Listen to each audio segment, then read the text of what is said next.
ada dugaan by setting ya, memang ada upaya pelemahan KPK yang itu dimulai dari proses seleksi calon pimpinan KPK baik oleh pansel di pemerintah maupun juga proses seleksi yang ada di DPR. Nah, apakah KPK kemudian tetap perlu kita pertahankan ya, atau ya sudah gitu, kalau memang tidak diinginkan lagi daripada juga membuat luka masyarakat semakin lebar gitu ya, karena harapannya KPK-nya bagus tapi kemudian KPK-nya ya begitu gitu.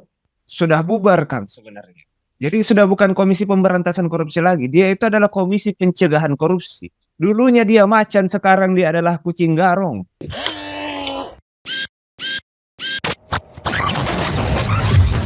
Halo sahabat integritas, jumpa lagi di program Buka Kartu, kanal 1 Visi Utama. KPK layak dibubarkan? Nah, ini diskusi kita hari ini. Kita akan membahas soal itu dengan dua narasumber utama Visi 1 Visi Utama. Pertama adalah Bung Emerson Yunto dari Visi Integritas, Direktur Visi Integritas. Dan yang kedua, Kang Ayub Kadriah. Ini juga sebenarnya expert hukum dari Visi Integritas, tapi dirinya juga adalah anggota Pradi, juga memiliki kantor hukum, Ayub Center gitu ya, Ayub Legal Center. Bung Emerson, apa kabar? baik, Pak Adnan. Kang Ayub? Alhamdulillah, masih sehat. Alhamdulillah sehat. Kedua narasumber kita sehat, sehingga kita berharap diskusi kita juga akan segar. Meskipun temanya agak-agak gimana gitu ya, soal KPK dibubarkan gitu. Kita tahu sahabat integritas, seleksi KPK sedang mulai diproses oleh Istana. Presiden Jokowi juga sudah mengatakan sedang mempertimbangkan untuk memilih anggota pansel atau panitia seleksi KPK. Nama-namanya yang beredar sudah ada, tapi kita belum tahu apakah mereka adalah pansel definitif ataukah akhirnya Jokowi juga mengakomodasi usulan-usulan dari kelompok masyarakat sipil. Misalnya ICW menyodorkan 20 nama dengan PSK. Meskipun kita juga tidak tahu nama-namanya siapa. Tapi di luar itu ada juga drama di KPK yang sepertinya semakin tidak bermutu. Salah satu pimpinan KPK, Nurul Gufron, melaporkan ke Bareskrim Polri beberapa anggota Dewan Pengawas KPK. Nah, ini tentu menjadi semakin menyulut ya kekecewaan publik terhadap KPK karena dramanya menjadi semakin tidak sehat. Upaya-upaya pemberantasan korupsi yang diharapkan oleh KPK itu semakin membaik setelah terpuruk beberapa waktu belakangan, tapi kemudian sekarang juga tidak ada kans untuk perbaikan. Nah, itu kenapa kemudian ada wacana pembubaran KPK. Kita masuk dulu ke Bung Emerson. Ya, Bung Emerson, Siap. Evaluasinya terhadap KPK. Ini kan ada banyak kritik ke KPK. Masyarakat juga kehilangan kepercayaan kepada KPK. Kemudian kasus-kasus yang ditangani KPK itu kok ya rasanya semakin ke sini semakin ke daerah jangkauannya. OTT-nya kepala daerah, kasus-kasus yang dulu setingkat menteri itu nggak ada. Padahal rasanya masalah-masalah korupsi itu juga masih banyak gitu ya. Dan bahkan dalam banyak kajian, kecenderungan korupsinya itu sudah state capture gitu ya, sudah korupsi kebijakan. Bung Eson, tanggapannya bagaimana? Jadi kinerja KPK ini mulai mengalami kemunduran ya di era Firly Bahuri ya. Kalau kita lihat di era Firly Bahuri kan kinerjanya dianggap merosot, dramanya yang kelihatannya malah tinggi gitu ya. Drama tinggi itu kan ada sejumlah pelanggaran etika yang dilakukan oleh Firly Bahuri, kemudian juga dia ditetapkan sebagai tersangka dalam kasus korupsi. Belum lagi misalnya setelah Firly Bahuri selesai muncul Nurul Gufron yang tanda kutip melawan Dewas gitu ya dengan melakukan beberapa manuver-manuver hukum ya, entah itu pelaporan ke gugatan ke PT UN maupun juga mungkin yang terbaru tadi pelaporan ke pihak polisian ya, Bareskrim. Ini kan harusnya nggak perlu terjadi ya, seandainya waktu itu pansel pimpinan KPK itu bisa memilih orang-orang yang tepat. Jadi sebenarnya muaranya ada di pansel KPK waktu itu, Nan. Jadi kalau seandainya waktu itu dipilih oleh orang-orang yang secara integritas gitu ya, secara kualitas itu cukup mumpuni, saya pikir nggak akan terjadi kejadian seperti ini. Tapi kan memang lagi-lagi nih, ada dugaan-dugaan by setting ya. Memang ada upaya pelemahan KPK yang itu dimulai dari proses seleksi calon pimpinan KPK, baik oleh pansel di pemerintah maupun juga proses seleksi yang ada di DPR. Nah, Oke, aku ke Kang Ayub dulu. Kang Ayub, ada yang mengatakan meskipun undang-undang KPK sudah direvisi dan citra rasa undang-undangnya itu sebenarnya ke arah pelemahan KPK, tapi kalau pimpinan KPK-nya cukup kredibel, semestinya KPK tetap bisa jalan dan juga mendapatkan trust yang tetap kuat di mata masyarakat. Sepakat dengan statement itu enggak? Pertama, ya kalau bahasa itu hampir sama dengan bahasa beberapa orang-orang hukum zaman dulu yang selalu bilang, kalaupun undang-undangnya tidak baik selama orangnya baik, maka kita akan sampai kepada penegakan hukum yang lebih baik. Harapannya seperti itu. Akan tetapi sejatinya undang-undang yang baik seharusnya bisa mendorong lahirnya orang-orang yang baik juga.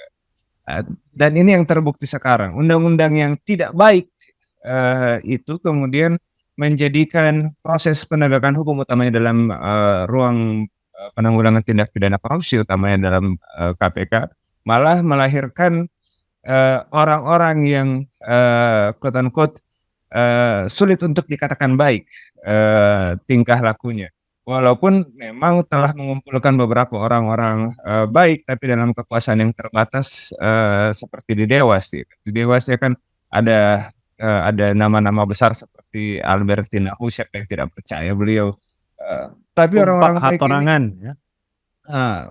ada banyak nama-nama besar di situ, tapi undang-undang tidak memberikan keleluasaan kepada mereka untuk dapat benar-benar bisa kemudian membantu agar KPK bisa benar-benar bersih. Malah kemudian dengan penuh keterpaksaan harus menerima orang-orang yang seperti seperti Gufron mungkin gitu ya. Salah seharinya ya. Seperti Mas Gufron mungkin atau seperti Mas Firly mungkin orang-orang yang kemudian patut diragukan bahwa beliau-beliau ini memiliki integritas yang cukup dalam bertarung dengan tindak pidana korupsi sehingga mentahlah bersihnya pikiran-pikiran seperti Albertina atau teman-teman Dewas yang lainnya, bahkan sampai harus diancam dengan upaya pemidanaan, mungkin seperti itu, Kang. Kang Ayub, ini kan konteks pelaporan Nurul Gufron ya sebagai salah satu pimpinan KPK itu karena Dewas KPK itu sedang memeriksa dirinya dalam kaitannya dengan indikasi pelanggaran kode etik. Siap. Hal yang kemudian diungkap oleh Dewas itu ada indikasi Nurul Gufron menggunakan jabatannya atau influence buying gitu ya untuk membantu seseorang agar mendapatkan posisi di Kementan. Kebetulan kan soal ini terungkap karena proses persidangan SYL sebagai menteri, sebagai mantan menteri pertanian juga sedang berlangsung di pengadilan tipikor, sehingga ini memang menjadi satu kesatuan yang tidak bisa dipisahkan. Nah, pertanyaan saya, apakah memang ketika sebuah unit ya yang dibentuk oleh undang-undang dan memiliki fungsi untuk melakukan sesuatu yang juga sudah dituliskan di dalam pasal-pasal undang-undang itu, dan dalam pelaksanaannya prosesnya juga tidak ada indikasi penyimpangan, itu tetap bisa dibawa ke ranah hukum sebagaimana yang dilakukan Nurul Gufron dengan melaporkan mereka kepada Bareskrim Polri. Nah, pertanyaannya apakah ini sungguh merupakan hal yang bisa diproses secara pidana karena misalnya pelaksanaan tugas atau fungsi dari seorang pejabat, ataukah ini sebenarnya sensasi yang kita bisa bilang Nurul Gufron sendiri sudah tidak bisa punya strategi lain untuk menangkis pemeriksaan itu, sehingga mau tidak mau cara melawannya adalah dengan melaporkan, meskipun dia juga tidak punya ekspektasi bahwa laporannya itu akan diproses secara serius oleh Bareskrim. Gimana? Ya, pertama bahwa apakah apakah sebuah lembaga itu bisa dipidana? Yang bisa dipidana bukanlah lembaganya, karena ini kita berbicara dalam ruang yang saling bersinggungan antara hukum tata usaha negara dan hukum pidana, gitu kan. Nah, kalau lembaganya apakah dapat dipidanakan? Tidak. Tapi apakah kemudian pemegang jabatan dalam sebuah lembaga itu dapat dipidanakan? Nah, ini yang kemudian sebenarnya KUHP lama ini menyimpan trap atau menyimpan jebakan kan beberapa ya, seperti pencemaran nama baik misalnya, kan ini kan pasal yang sering kita sebut sebagai pasal karet, bahwa dia bisa menjadi trap, bisa menjadi jebakan. Nah, yang dilaporkan oleh Gufron sendiri kan pasal 421 junto pasal 216 ayat 1. Itu kan yang menjadi objek laporan dia. Ditambah undang-undang pasal pencemaran nama baik yang dilaporkan oleh Gufron ini kan. Ya kalau mencemar itu kan yang menjadi tambahan ya. Saya pikir kalau merasa yang bisa dicemari itu sesuatu yang bersih. Kalau sudah kotor ya apa yang mau dicemari kan. Guyonan pasal pencemaran nama baik kan kadang seperti itu. Tapi terkait pasal 421 disebutkan bahwa seorang pejabat yang menyalahgunakan kekuasaan memaksa seseorang untuk tidak melakukan atau membiarkan sesuatu diancam dengan pidana paling lama 2 tahun 8 bulan. Junto pasal 216, barang siapa yang dengan sengaja tidak menuruti perintah atau permintaan yang dilakukan menurut undang-undang oleh pejabat yang tugas mengawasi sesuatu atau pejabat yang berdasarkan tugasnya, demikian pula diberi untuk mengusut atau memeriksa tindak pidana, demikian pula barang siapa yang dengan sengaja mencegah, menghalang-halangi atau menggagalkan tindakan guna menjalankan ketentuan undang-undang yang dilakukan oleh salah seorang pejabat tersebut diancam dengan penjara 4 bulan 2 minggu. Kecil-kecil sih masa ancaman pidananya. Akan tetapi yang trap ini 421 utamanya untuk pejabat, bahwa seorang pejabat yang menyalahgunakan kekuasaan ini kan menggunakan kekuasaan yang sudah diatur oleh undang-undang, tapi dengan cara yang salah. Tapi kalau sudah caranya benar, sudah sesuai dengan peraturan perundang-undangan, dan saya rasa sebagian besar dari KPK ini kan dewasnya adalah mantan hakim ya, dan mereka paham betul bahwa bertindak itu harus di bawah payung perundang-undangan. Kita yakin itu. Namun mungkin bagi Mas Gufron bahwa tindakan ini adalah tindakan yang di luar payung perundang-undangan bagi Mas Gufron. Dan itu yang perlu diperdebatkan. Apakah memang ada penyalahgunaan kekuasaan di dalamnya? Walaupun memang kita pikir dan bisa kita lihat bahwa agak sulit kita mau menyatakan bahwa apa yang dilakukan oleh Bapak dan Ibu di Dewas ini adalah perbuatan yang menyalahgunakan kekuasaan. Karena sudah sesuai dengan kerangka undang-undang, sudah sesuai dengan prinsip-prinsip penegakan hukum yang baik. Saya pikir sulit juga untuk pihak kepolisian mau mendorong pasal 421 junto 216 ini. Kedua, kalau yang diancamkan adalah mencemarkan nama baik, saya pikir ya memang kalau untuk kepentingan publik, kepentingan umum, perbuatan jahat seseorang memang perlu untuk diungkap. Perbuatan yang near ethics dari seseorang, utamanya pejabat KPK, perlu diungkap karena memang demi kepentingan umum. Kita perlu masyarakat untuk benar-benar memahami bahwa KPK sedang berbenah diri, KPK sedang diperbaiki, atau KPK yang berusaha diperbaiki ini memang pelan-pelan sedang runtuh fondasinya. Mungkin itu sedikit, Kak. Kang Ayub, justru kalau misalnya Dewas tidak melaksanakan fungsinya, itu malah bisa kita anggap sebagai pelanggaran terhadap undang-undang toh? Betul, itu yang kalau misalnya dia tidak melaksanakan fungsinya atau bahkan Gufron tidak melaksanakan, perintah dalam proses, penggunaan jabatan itu, maka dia bisa diancamkan di 216 ayat 1, pasal yang dia pakai untuk melapor sendiri. Tapi menurut Gufron mungkin ada tindakan, yang dilakukan oleh Dewas menyalahi mungkin perintah dari, jajaran pimpinan, KPK. Mungkin ada permintaan jangan dululah diperiksa, malu kita kan, mungkin seperti itu. Itu yang dimaksud dia sebagai pelanggaran pasal 216, mungkin seperti itu.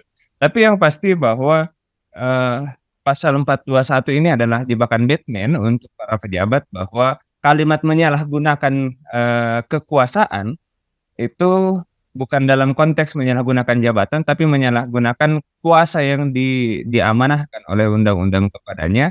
Yang disebut menyalahgunakan ini, cukup bisa ditarik ke kiri, bisa ditarik ke kanan, ke atas, ke bawah, bisa jadi alat bahkan oleh, pihak-pihak tertentu, oknum-oknum tertentu di lembaga-lembaga tertentu untuk melakukan serangan, balik terhadap, KPK. Bisa saja kemudian Gufron ini mungkin bukan keinginannya sendiri, tapi ada pihak-pihak tertentu dari lembaga-lembaga tertentu yang mengarahkan dia untuk, "Ayo masukkan saja ke sini laporannya, nanti kami yang hantam dari dalam." Kan bisa seperti itu. Kenapa? Karena kalimat menyalahgunakan kekuasaan dalam 421 yang dilaporkan Gufron ini cukup karet, ini yang berbahaya. Sekaret-karetnya juga pencemaran nama baik. Pencemaran nama baik, oke. Saya ke Bung Emerson. Bung Emerson, Ya. Presiden Jokowi kan sedang mempersiapkan tim terbaik, ya ini katanya ya, untuk menjadi panitia seleksi pimpinan KPK.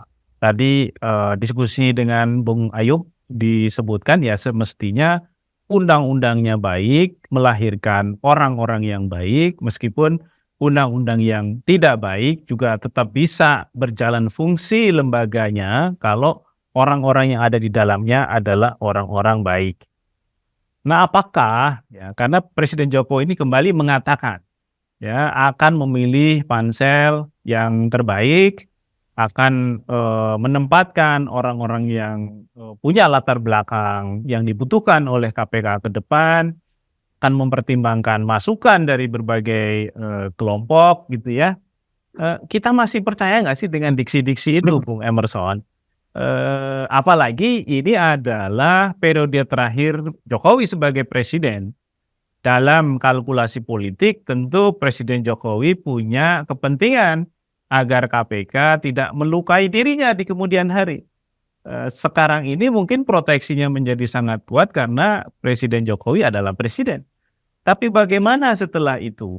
Bagaimana pasca dia selesai tugasnya sebagai presiden, apakah tidak mungkin kemudian ada upaya-upaya hukum yang dilakukan oleh penegak hukum, apapun kepentingannya, apapun motifnya gitu, dan KPK adalah salah satu yang mungkin punya kans untuk melakukannya.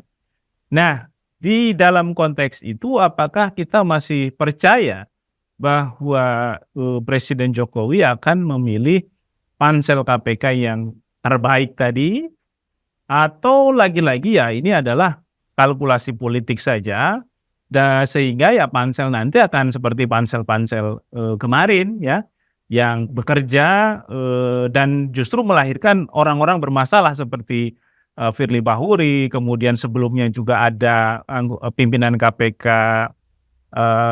Lili gitu ya, yang juga melanggar etik berat, dan terakhir ini kasus Nurul Gufron yang juga lagi diproses secara etik di Dewan Pengawas KPK.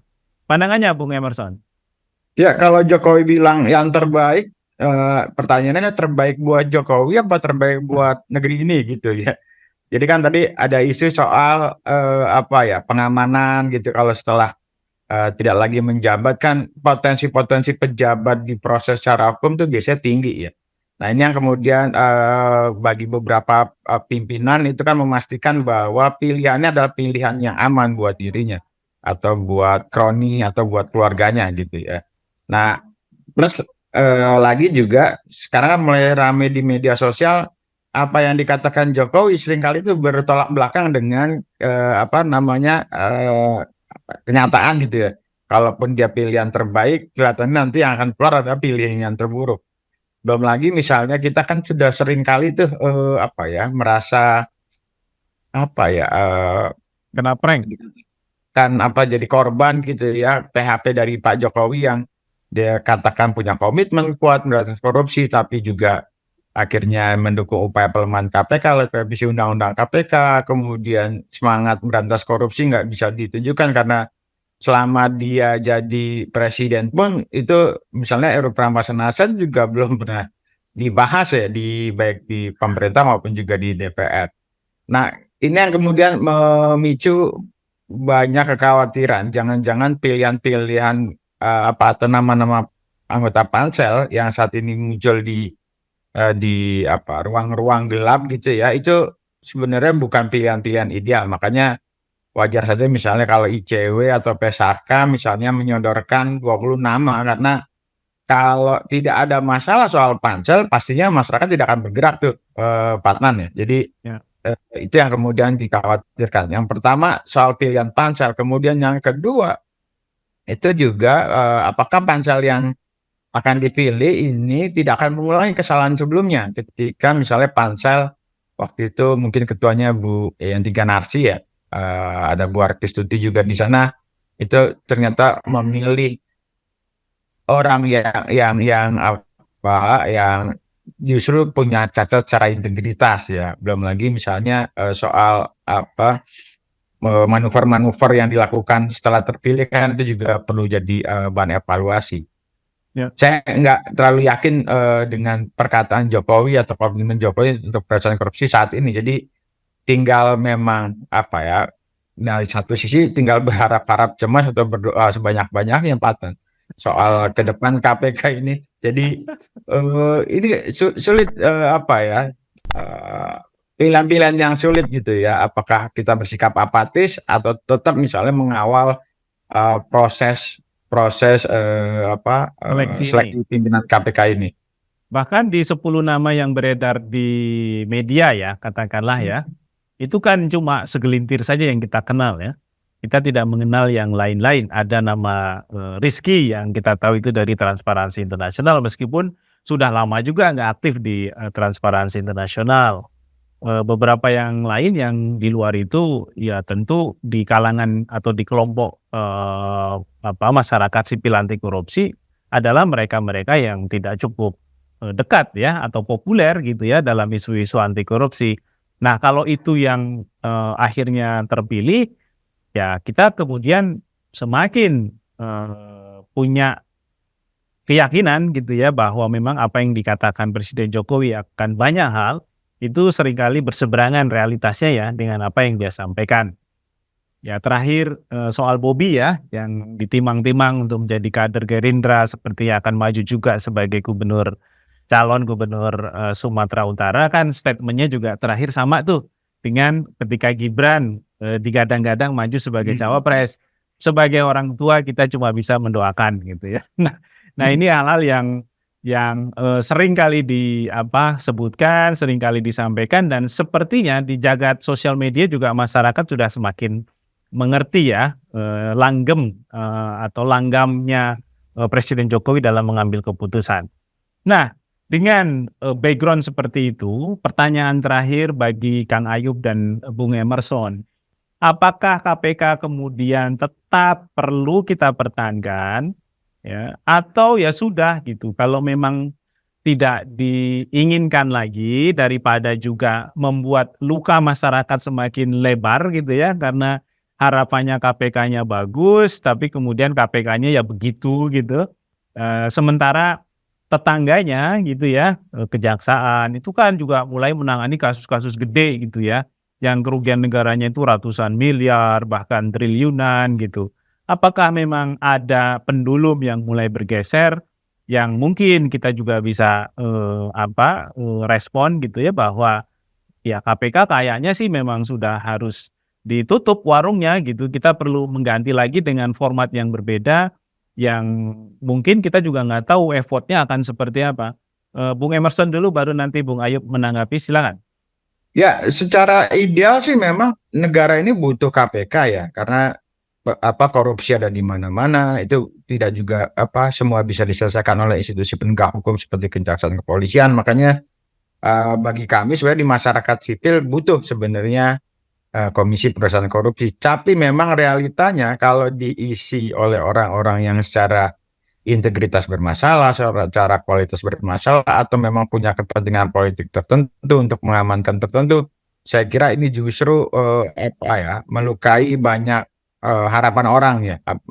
Jadi kalau antara pilihan-pilihan apakah dibubarkan atau dipertahankan,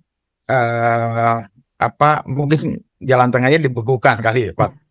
Nanti sementara ya. Jadi sambil evaluasi, sambil dilihat gitu ya, apakah ini perlu juga diperbaiki kembali. Karena kalaupun KPK itu dibubarkan, yang senang bersuara gembira pastinya para koruptor tuh. Nah, tapi di sisi yang lain masyarakat sipil juga pastinya akan ketar-ketir, atau banyak pihak akan ketar-ketir kalau misalnya pimpinan yang dipilih nantinya orang yang justru bermasalah atau membawa KPK ini ke arah hanya pencegahan, bukan hanya ke penindakan. Nah itu yang Atau menjadi alat tidak politik ya.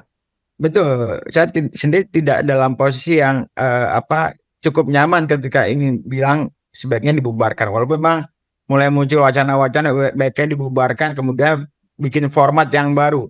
Problemnya adalah sepanjang situasi politiknya juga tidak mendukung ke arah KPK yang kuat gitu ya. Saya agak khawatir justru ini tidak terjadi, atau mulai muncul juga wacana bahwa KPK sebaiknya dilebur dengan komisi ombudsman. Nah itu juga salah satu indikasi-indikasi pelemahan KPK. Nah, jadi baiknya seperti apa ya, kalau dibubarkan kelihatannya untuk sementara ini saya belum bisa ambil pilihan itu, tapi kalau dibekukan dengan bahan-bahan yang ada kemudian dievaluasi kemudian diperbaiki, saya mungkin pikir itu jalan tengah ya terhadap situasi yang saat ini. Kayak PSSI ya Pak Ison ya.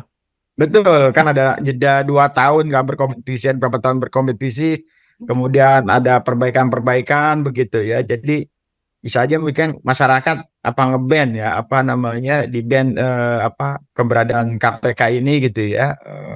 Nanti kalau udah situasi sudah cukup kuat, dukungan publik kuat dan juga komitmen politik dari pimpinan negara ini kuat, ya baru kemudian aktif kembali. Oke, Kang Ayub, setuju dibubarkan atau dipertahankan? Jika dipertahankan, bagaimana memperbaikinya? Siap. Sebenarnya sih saya berpikir bahwa KPK sudah mati dari kemarin, sejak undang-undang ini direvisi. Jadi ruhnya mati lah ya? Sudah bubarkan sebenarnya.